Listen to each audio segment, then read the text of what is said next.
If you have any question, please ask. Sapna.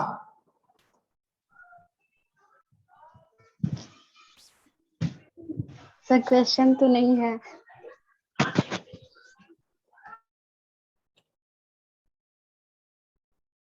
Sir वो lab manual दिए sir. Lab manual बन रहा है, रुक जाओ, थोड़ा सा दूसरा काम में बिजी है, ज्यादा देर नहीं लगेगा लिखने में। न्यू में कॉपी पेस्ट आल्सो, आप अगर सॉफ्ट कॉपी बनाना चाहते हो तो उसमें बना सकते हो, नो इशू। टोटल कितना एक्सपेरिमेंट है सर? टोटल तो 7-8 है, but you have to write only 3 और 4। ठीक है सर। सर प्रीवियस ईयर का क्वेश्चन बना दे तो थर्ड वाला क्वेश्चन नहीं आ रहा समझ, गूगल में भी देखे तो हमको नहीं आ रहा। वही तो मैं पूछ रहा हूँ कि you have any doubt please ask. हाँ ये था, discuss smart irrigation and greenhouse control system.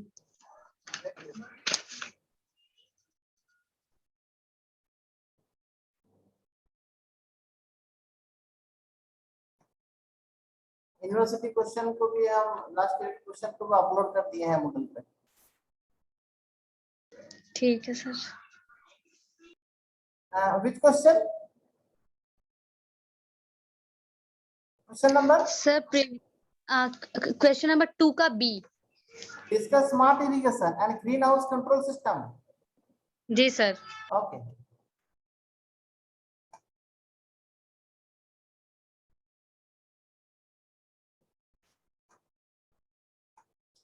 White screen share किए हैं, is it visible?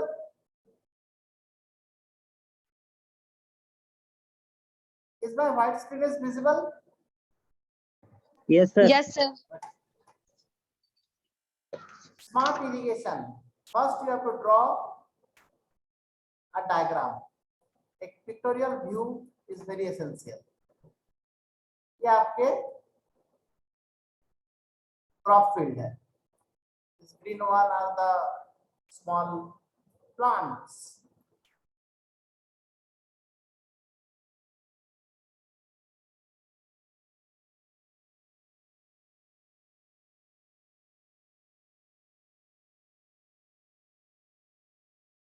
Okay. Smart irrigation में now we have to incorporate sensors.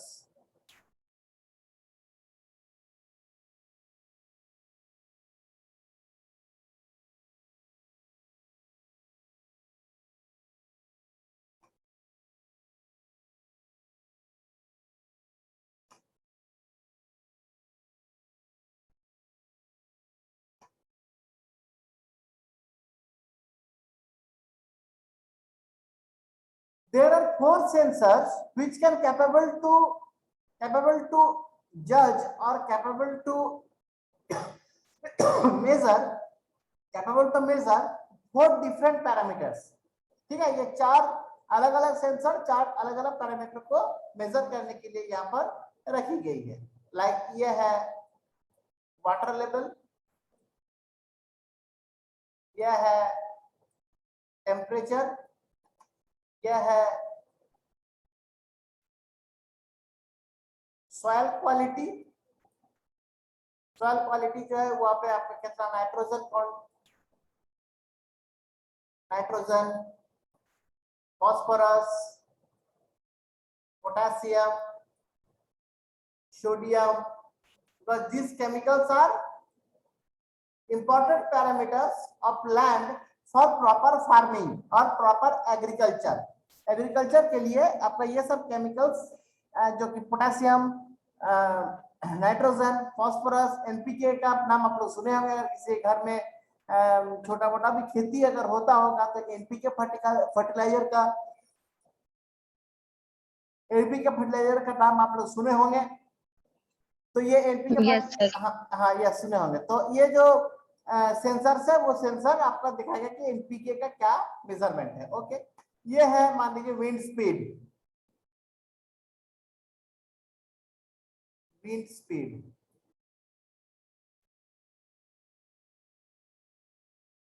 This is also not so important, but this sensor is also required. For smart farming. Okay हो गया। Now you have to incorporate one gateway. एक gateway है मेरा जी। Okay, now all these sensors are connected wirelessly to this gateway, and this gateway have the capability to have connect to the internet.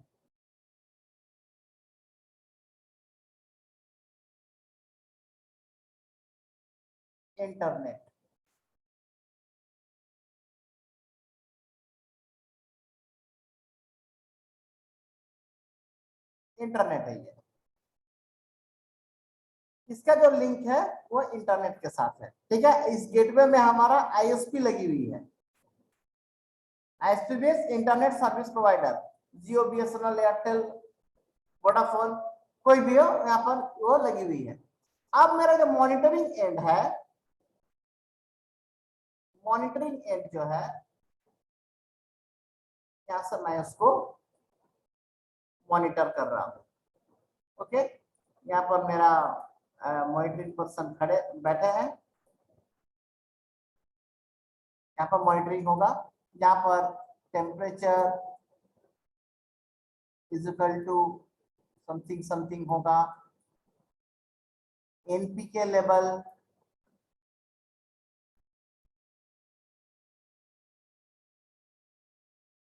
यहाँ पर कुछ होगा, temperature,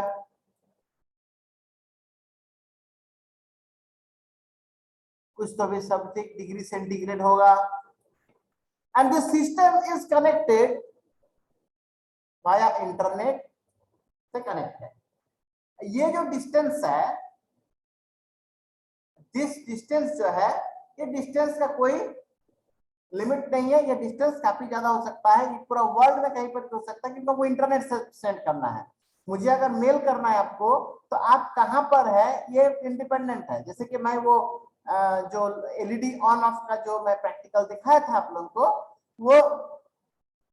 वो जो प्रैक्टिकल है, उसमें आप कहीं से भी रहे, you can control the LED from anywhere where you can access internet. आपके पास जहां पे इंटरनेट रहेगा, चाहे आप कहीं पर भी हो, इंडिया से बाहर हो, कहीं पर भी आपने जाकर आपके नोड पे, आपके सिस्टम पे, आपके डिवाइस पे इंटरनेट है, and you are capable to open web page, then you can control my LED that day। उस दिन आप उस LED को कहीं से भी आप उसको कंट्रोल कर सकते थे।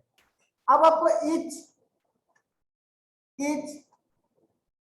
सिस्टम में, अच्छा क्वेश्चन क्या था वो फिर से देखते हैं।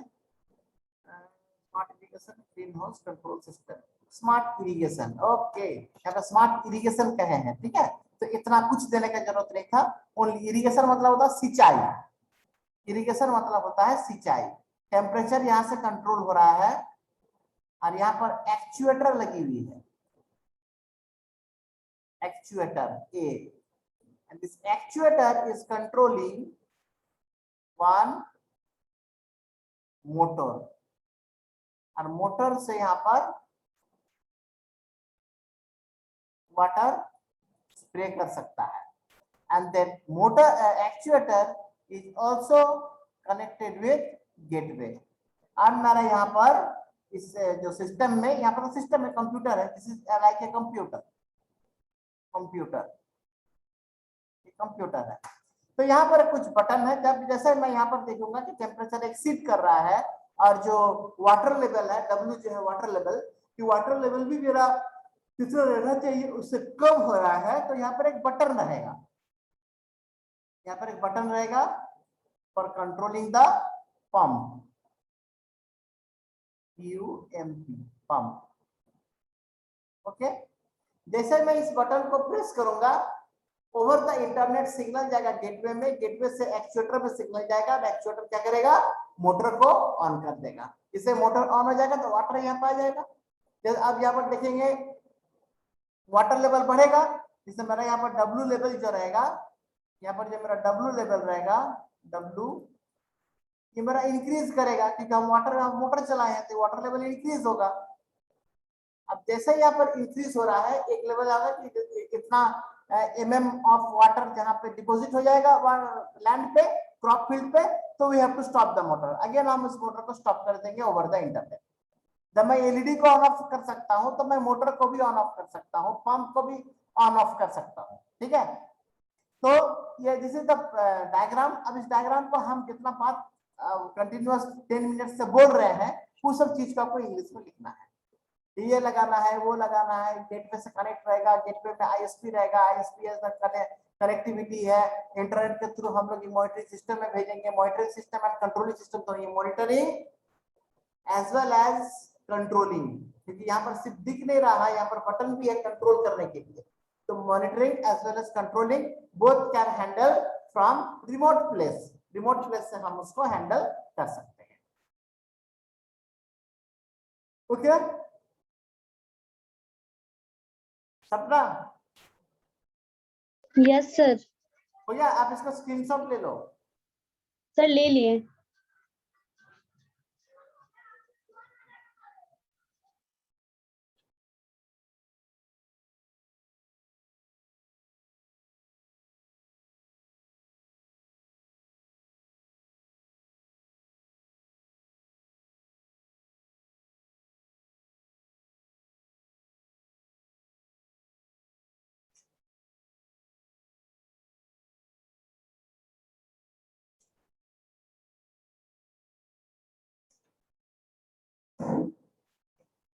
Okay, more questions? और कुछ क्वेश्चंस बोलिए। आप अपना सिलेबस शुरू किए? और कुछ क्वेश्चंस बोलिए, because syllabus is already in. Now your turn. When you prepare for your examination, many problems arise and I have to solve in my class. Rupesh?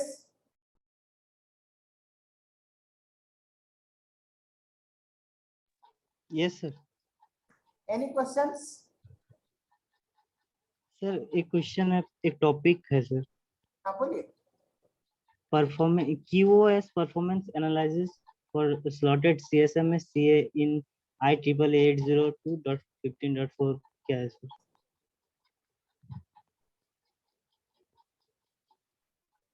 Okay,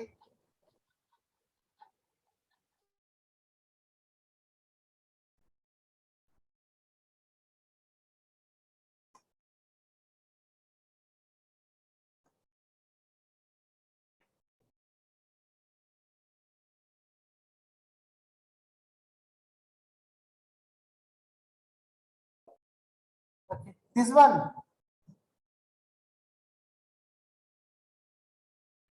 Yes sir. Okay, ask. क्या है बोलिए।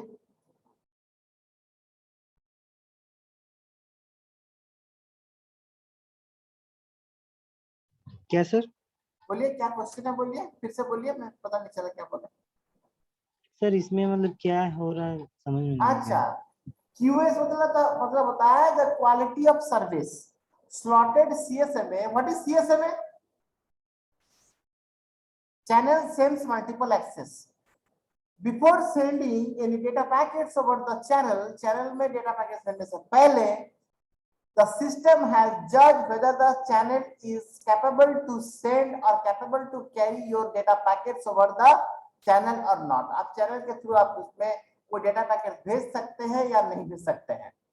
अब ये उस तरह से है जैसे कि अगर चैनल बिजी है, चैनल में ऑलरेडी किसी और का पैकेट जा रहा है, और आप अगर सेम इंस्टेंट में आप अगर अपना डेटा पैकेट भेजने का कोशिश करेंगे ओवर द सेम चैनल, तो क्या होगा? कोलिजन होगा। तो CSMA टेक्निक क्या है? CSMA/CA जो है, CA मतलब होता है कोलिजन अवॉइडेंस। कोलिजन मतलब टक्कर, कोलिजन मतलब टक्कर। कोलिजन को अवॉइडेंस सिस्टम है, कोलिजन नहीं होगा। कोलिजन कब नहीं होगा? जब अगर कोई टनल है, कोई पतला सा गली है, और you have to walk over that gali, उस गली के थ्रू आपको वॉक करना है, तो आप पहले क्या देखते हो कि अगर उस गली में एक ही पर्सन एक बार में जा सकता है, तो आपको क्या करना है कि आप पहले देख लेना है कि उसमें कोई जा रहा है कि नहीं। अगर नहीं जा रहा तो आपको जाना है। दिस इसका मीनिंग होता है कि you have to sense the path। पहले आप पाथ को सेंस कीजिए कि is the path is capable to carry you or not, and then you start your walking over that gully. Okay, so ये जो CSMA है, सिमिलरली यहाँ पर चैनल का पहले सेंस करते हैं, ठीक है, यही इसका परफॉर्मेंस एनालिसिस है। परफॉर्मेंस एनालिसिस का मतलब हम ग्राफ दिखा दे रहे हैं, व्हिच ग्राफ इज इंपॉर्टेंट है, कौन सा ग्राफ आपको ड्रॉ करना है एग्जाम में। तो कीवर्ड्स परफॉर्मेंस मतलब होता है quality of service performance analysis, performance देखना है। स्लॉटेड CSMA, स्लॉटेड मतलब, स्लॉट मतलब क्या होता है, स्लॉटेड मतलब क्या होता है, स्लॉटेड मतलब एक दिन में अगर आप लोग आते हैं 10 बजे फिजिकल क्लास, जब क्लास चलता है तब, तो 10 बजे आप लोग आते हैं और आप लोग जाते हैं 4 PM लेट, ठीक है, तो 10 से 4 बजे तक आप लोग का क्लासेस है। तो 10 से 4 बजे तक क्लासेस में सब टीचर एक साथ चला जाता है, ऐसा होता है क्या? सब टीचर एक साथ आपको नहीं जाता ना, सबका रूटीन फॉलो करते हैं। Routine means every teacher have their own respective slot. अगर मेरा 10 बजे से है, that it is clear that वो 10 बजे मेरा छोड़कर और कोई दूसरा टीचर उस समय नहीं जाएंगे। This is the collision avoidance. ऐसा तो नहीं होता क्लास में जाए, ओ दूसरा टीचर ऑलरेडी पढ़ा रहे तो हम घूम के आ गए, फिर हम जा रहे हैं, अरे तू फिर तो दूसरा टीचर पढ़ा रहे, फिर हम घूम के आ गए, जब फ्री हो रहा तभी हम घुस जाएंगे, ऐसा तो नहीं होता है। सिमिलर उसका मतलब क्या था, this is the perfect slot. तो यहाँ पर भी जब हम लोग चैनल को यूज करते हैं टू सेंडिंग द डेटा, तो उस चैनल का कैपेसिटी है, मान लीजिए उस चैनल का कैपेसिटी है आपका 1 Gbps, ठीक है, 1 गिग बोलते हैं जिसको आजकल, 1 गिग फाइबर है वो। तो 1 गिग फाइबर में 1 गीगाहर्ट्ज का फ्रीक्वेंसी से यू कैन सेंड डेटा और to receive data at the simultaneous time. अब आपको जब आप क्या करना, सेंड किस समय करना है, तो क्वालिटी ऑफ परफॉर्मेंस को बढ़ाने के लिए, क्वालिटी ऑफ सर्विस को इंक्रीज करने के लिए, बेटर करने के लिए क्या करना है आपको। अगर उससे पहले एक बात आप क्लियर कर लीजिए कि जब कभी भी हम लोग डेटा सेंड करते हैं तो you have to spend some energy, ठीक है, in terms of battery power. आपको बैटरी पावर बोलिए या जो भी पावर आप यूज कर रहे हैं इन द सिस्टम, जैसे सेंड करेंगे कोई डेटा को, तो डेटा को सेंड और प्रोसेस करने के लिए आपको एनर्जी वेस्ट होता है, एनर्जी कंज्यूम होता है। लेकिन अगर आप सेंड कर रहे हैं और कोलिजन हो गया तो आपको रिसेंड करना होगा, if you have to resend तो आपको फिर से उतना एनर्जी आपको इन्वॉल्व करना होगा, उतना एनर्जी आपको फिर से इन्वेस्ट करना होगा, है ना। तो यहाँ पर क्या किया गया है कि स्लॉटेड कर दिया गया कि भाई तुम पहले जाओ, उसके बाद हम जाएंगे, उसके बाद हम जाएंगे, उसके बाद हम जाएंगे। मतलब सर कोई एक particular time period, particular time पे ना, हाँ, एक पर्टिकुलर टाइम पे कोई एक जन जाएगा, क्योंकि एक साथ दो जाएगा तो कोलिजन हो जाएगा ना। जहां कोलिजन हो जाएगा तो सक्सेसफुल कम्युनिकेशन तो होगा नहीं। अब सक्सेसफुल कम्युनिकेशन नहीं होगा तो यू हैव टू रीसेंड, आपको फिर से सेंड करना होगा। Yes sir. ओके, इसी को बोलते हैं performance analysis of slotted CSMA। CSMA कुछ नहीं, मल्टीपल एक्सेस है, channel sense multiple access. Channel का पहले सेंस करो, देखो चैनल इज फ्री है कि नहीं, उसके बाद मल्टीपल एक्सेस करना। मल्टीपल एक्सेस, अगर मल्टीपल एक्सेस नहीं होगा तब तो कभी कुछ प्रॉब्लम ही नहीं होगा। अगर रास्ते में सिर्फ हम ही चलने के लिए है और इस दुनिया में कोई नहीं है, सिर्फ हम I am the only person to walk on the road, तब कभी भी मेरा कोलिजन होगा क्या किसी से? नहीं। बट रास्ते जो है ये सब किसी के लिए है ना, हर किसी के लिए है। तो हर किसी के लिए जब रास्ता है तो किसी एक समय में एक प्लेस में एक ही आदमी जा सकता है, तो उसमें कौन सा मल्टीपल एक्सेस? मल्टीपल एक्सेस मतलब एक चीज को बहुत जन एक्सेस करेगा। जैसे एक क्लासरूम, आप लोग का 2018 बैच का EC6M या CS6M का जो आपका क्लास है, वो क्लास एक चैनल हो गया, उसको एक टाइम में कोई एक ही एक्सेस कर सकता है। मतलब एक टीचर, दो टीचर एक साथ तो नहीं पढ़ा सकते हैं, एक बार में कोई एक ही टीचर जा सकता है। तो अब पहले देख लेंगे भाई कि भाई इस समय आप जाना, पहले ही हम लोग स्लॉट बना लेंगे कि ये स्लॉट में वो स्लॉट में ये स्लॉट में वो टीचर जाएंगे, तब कोई कोलिजन का डर नहीं है। That's it. इसको बोलते हैं super frame. Super frame technology भी हम बता चुके हैं।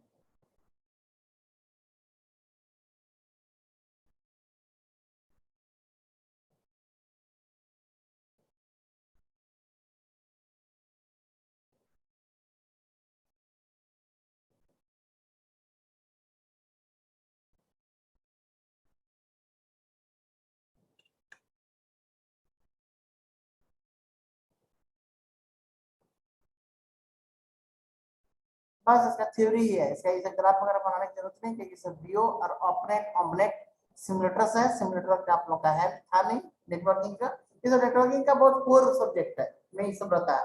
ऑमलेट सिमुलेटर है, ऑमलेट सिमुलेटर से बनाया है इसको, सिमुलेटर का आउटपुट है ये ऑमलेट ऑमलेट ये सब, ठीक है। NS2 NS3 नेटवर्क सिमुलेटर वो सब है, इस सब आपके बारे में जानने की जरूरत नहीं। Yes, more questions?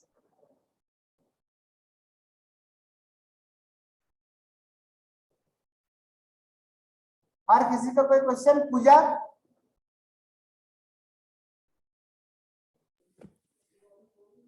Yes sir. Any questions? Sir एक ही क्वेश्चन था, आई थिंक मतलब मैच कर रहा है ना क्या, जो रुपेश जो पूछा AEEE वाला, AEEE नहीं, जो IEEE। इंटरनल में सर क्वेश्चन मिला था, वो वाला एक नहीं हम लोग से बन पा रहा था, 4 नंबर क्वेश्चन। बताइए क्वेश्चन बताइए।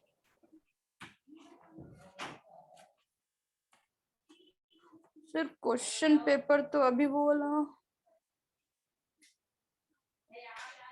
एक minute.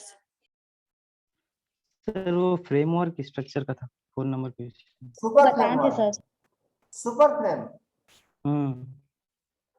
Yes sir. Super frame technology क्या है? तो ये वही वाला एग्जांपल है जो मैं कहा था कि हमको 1 क्विंटल राइस खरीदने जाना है, हमको चावल 1 क्विंटल खरीदे हैं, बट वहां पर जो पैकेट है वो एक पैकेट में 5 kg से ज्यादा नहीं आ सकता है। I have taken same example which I have taken in my class. 5 kg का एक पॉलिथीन में 5 kg से पॉलिथीन का जो पैक होता है उसमें 5 kg से ज्यादा नहीं आ सकता, उस दुकान वाला के पास ऐसा नहीं है। I have to carry 20 packets because 20 into 5 is 100 kg. I have to carry 20 packets. अब वहां पर जो डिलीवरी बॉय है उनको हम ये शॉप वाला बोले कि भाई आप सर के घर पे आप इतना चावल पहुंचा दीजिए। अब वो जो डिलीवरी बॉय है उनको क्या जो एड्रेस है जिस एड्रेस पे पहुंचाना है, या वो जो डिलीवरी बॉय है उसको मेरे घर तक हम एक बार दिखा दिया और वो डिलीवरी बॉय एक बार में एक ही पैकेट कैरी कर सकता है, ये कंडीशन है। वो एक बार में 5 kg से ज्यादा नहीं ला सकता है। तो he have to come to my home 20 times. उसको मेरे घर आना पड़ेगा कितना बार? 20 टाइम्स आना पड़ेगा 20 बैग के लिए, 5 into 20। तो जब उनको एड्रेस देंगे क्या उसको 20 एड्रेस का 20 कॉपीज में देना पड़ेगा?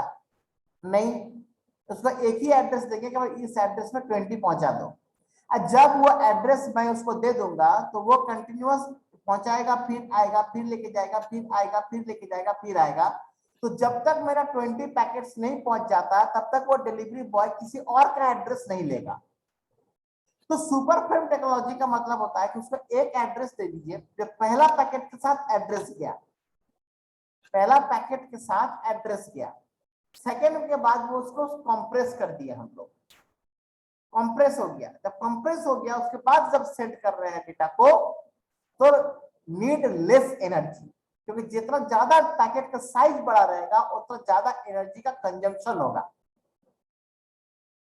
Okay, the super frame technology is the technology which is used to achieve high speed. अगर छोटा हो जाएगा पैकेट तो स्पीड भी हाई हो जाएगा, अगर speed high, and second one is the energy consumption, energy कम लगेगा। This is the answer.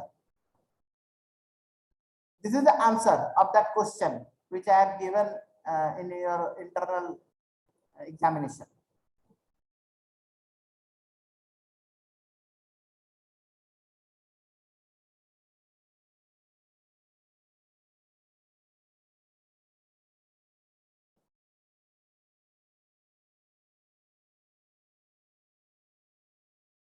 और क्वेश्चंस कुछ क्लियर हुआ ना ये वाला बात?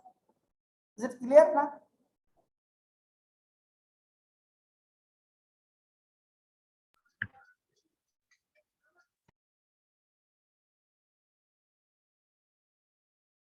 और कोई क्वेश्चन था क्या?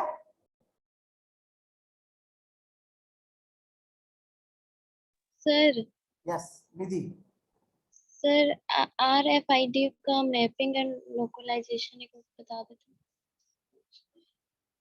पार्टन फिर से बोलो, नहीं पता चला। Sir mapping and localisation of RFID technology.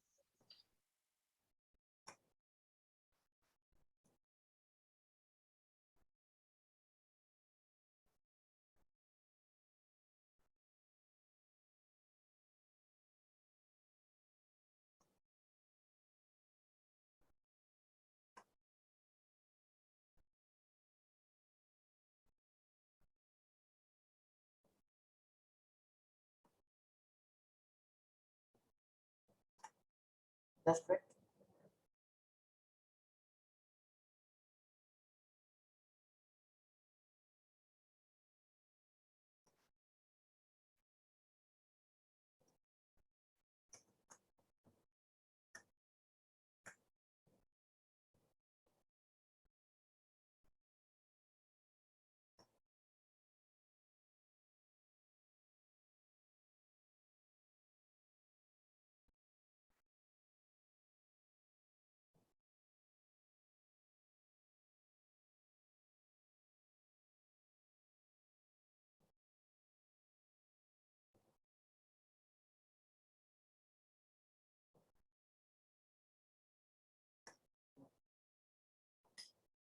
Mapping and localisation of radio frequency identification, है ना, RFID। Yes sir. हाँ, मैपिंग मतलब होता है उसको कैसे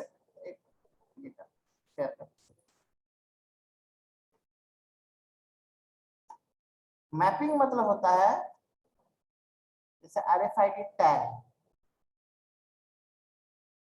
इस तरह का RFID टैग, ऐसा न्यूमरस टैग है।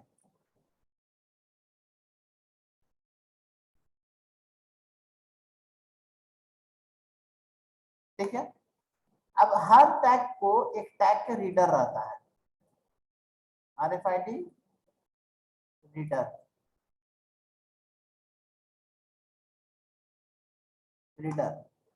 इसको जब कभी भी हम लोग इसको क्लोज लेके जाते हैं, इस रीडर के, तो इसका डेटा को वो रीड कर लेता है। मान लीजिए यहाँ पर आपका स्टूडेंट आईडी रीड किया हुआ, मान लीजिए किसी का है 10 EC 036, यहाँ पर जैसे आएगा उसका डिस्प्ले में ये 18 EC 036 आ जाएगा।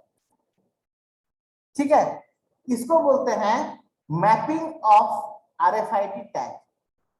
लोकलाइजेशन मतलब इसका कहाँ पे काम हुआ है, कहाँ पे इसको लोकलाइज करते हैं, कहाँ पे इसका यूज होता है। मेरे पास एक PPT है, मैं ये ढूंढ रहा था, मैं ये बीटेक वालों का था, उसका एक चैप्टर ही है, अपना जिस चैप्टर लोगों को थोड़ा सा इलेबोरेट फॉर्म में है, तो उसमें मैं देखा कि वो हमको मिल नहीं रहा, वो लोगों को दिखाए थे PPT, और PPT हम खोज के देखेंगे, आपको शेयर कर देंगे। पर पॉइंट है वो, उसको कहाँ का यूज होता है। Localisation example is the first one, the library में RFID टैग लगी हुई रहती है। जब कभी और उसमें जो गेट रहता है लाइब्रेरी में, वो गेट में RFID रीडर लगा हुआ रहता है, RFID इनेबल्ड गेट रहता है वो। जब कभी भी आप उस बुक को विदाउट इशू करके आप उसको क्रॉस करके लेके जाएंगे, तब तुरंत आपको वहां से सायरन बजेगा और वहां पर ये इंडिकेट होगा कि आप कोई भी उस बुक को विदाउट इशू कर लेकर जा रहे हैं। बिग बाजार में भी ये चीज का एग्जांपल मैं दिया था। तो दिस आर द मैपिंग मतलब उसका मैपिंग मतलब आपको डायग्राम बनाना होगा, आपको सिर्फ लिखना नहीं है। First thing you have to learn, आपको ये चीज सीख लेना है कि इस चैप्टर को आंसर लिखते वक्त मैक्सिमम जगह में ग्राफ और डायग्राम का आपको यूज करना है। इसमें मैपिंग और डायग्राम में आपको जो 2-3 एग्जांपल लिए हैं, उसका एक एग्जांपल आपको आप अच्छा से ड्रॉ कीजिए, उसको एक्सप्लेन कीजिए कि हमको यहाँ पे RFID का लोकलाइजेशन कैसे किए हैं, RFID का क्या बोलते हैं लोकलाइजेशन कैसे किए हैं, कैसे प्रॉपर मैपिंग के साथ। तो मैपिंग का मतलब होता है कि मैपिंग होना चाहिए, अगर प्रॉपर मैपिंग नहीं रहेगा तो जैसे कि एक बात मैं कहता हूँ कि बुक आप लोग इशू करते हैं, अभी जो बुक देखिएगा बारकोड लगी हुई रहती है, बारकोड जो रहता है वो पेस्ट किया हुआ किसमें, आपके इसमें बुक में। आप जब कभी भी वो उसके लाइब्रेरी में हम लोग का लाइब्रेरी में सॉफ्टवेयर है, सॉफ्टवेयर जिसको रीड करते हैं, उसका मैपिंग किया हुआ है। अगर मैपिंग नहीं किया हुआ रहेगा तो मुझे पता नहीं चलेगा कि ये कौन सा बुक है। ये मैं एक एग्जांपल और एक दूसरा लेता हूँ। मान लीजिए कि अगर आप फोन करेंगे और आप बोलेंगे कि सर हम बोले कौन हो, टेल योर स्टूडेंट आईडी। आपने कहा कि 18EC023। अगर मैं नहीं जानता हूं 18EC023 का मतलब क्या होता है, so no meaning of taking this data from you. आपसे आईडी पूछने का मेरा कोई हक नहीं है। तो मुझे पता ही नहीं है कि 18 का मतलब क्या है, EC का मतलब क्या है, 023 का मतलब क्या है, तो आप हम उसको डिकोड नहीं कर सकते हैं, मैं पहचान नहीं सकता है। लेकिन अगर कोई भी आपको आईडी बोलेगा तो स्टूडेंट का नाम अगर मुझे याद नहीं भी हुआ, लेकिन मैं ये तो कह सकता हूँ कि EC का स्टूडेंट है, इस बैच का है। इसका मतलब है I have the proper mapping knowledge of the system. मेरा सिस्टम का एक प्रॉपर मैपिंग नॉलेज मेरे पास है, इसको बोलते हैं मैपिंग। अगर सॉफ्टवेयर के साथ, अगर सिस्टम के साथ टैग का मैपिंग नहीं रहेगा तो कभी भी सिस्टम टैग को पहचान नहीं पाएगा, चाहे वो टैग RFID हो, चाहे वो टैग बारकोड का हो। बारकोड में रीड करते हैं तो बारकोड का जो डेटा है ऑलरेडी सिस्टम को पता है, तभी वो पता है कि ये क्या चीज है। तो ऑलरेडी मैप किया हुआ है। अगर आप दूसरे किसी लाइब्रेरी का बुक ला करके अगर आप यहाँ पर रीड करेंगे, या हम लोग का बुक ले जाकर के किसी और कॉलेज का सॉफ्टवेयर में रीड कराएंगे, तो उसका मैपिंग किया हुआ नहीं है, वो रीड ही नहीं कर पाएगा, पता ही नहीं चलेगा क्या है ये। This is the mapping. Okay, तो आज मैं क्लास एंड करता हूँ।